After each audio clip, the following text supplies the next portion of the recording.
This woman thought she was dating Dacre Montgomery from Stranger Things.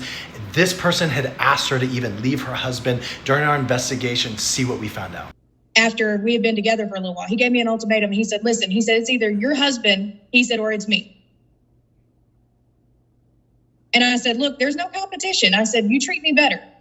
So I told my ex-husband, I said, listen, I said, it's not working out. I said, you're not letting me be me. You're not letting me be free. I said, I think you need to leave. So he left. Within 2 months, he was gone. My ex-husband is out of the house.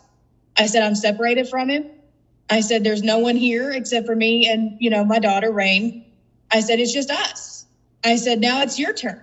I was like, if you're going to be with me, I said, you have to make efforts. I said, even if those efforts are just getting, your own step away from her. Dacre had agreed to leave his girlfriend to be with Michaela, but we wanted to know what exactly was making her think that this whole thing was real. When Stranger Things season 4 came out, the day before it came out, he texted me and he said, hey, you need to watch episode 4.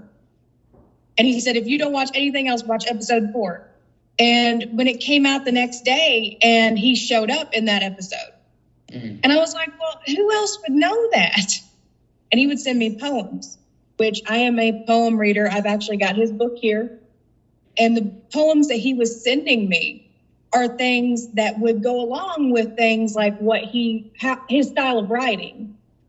And so that's another thing that kind of confused me. Why does this famous guy need money from you, Michaela? See, I wondered that too. And then he explained it. He said, if I try to use my bank account, she's over it. He said, it's, joint. He said, so she keeps all the stuff. And he said, so I would have to ask her all the time. And I understood that point too, because my ex was very controlling over our money. Well, then it kind of went on for a few weeks. And then all of a sudden he came back. He said, would I be able to ask you to help me here and there if I decided to, separate from her? And I said, well, I can't help much. I said, but I can help a little bit here and there. Before I knew it, it was turning into $100 and $200 gift cards. But the thing is, when I tallied it all up, it was $10,000-ish. Dacre promised Michaela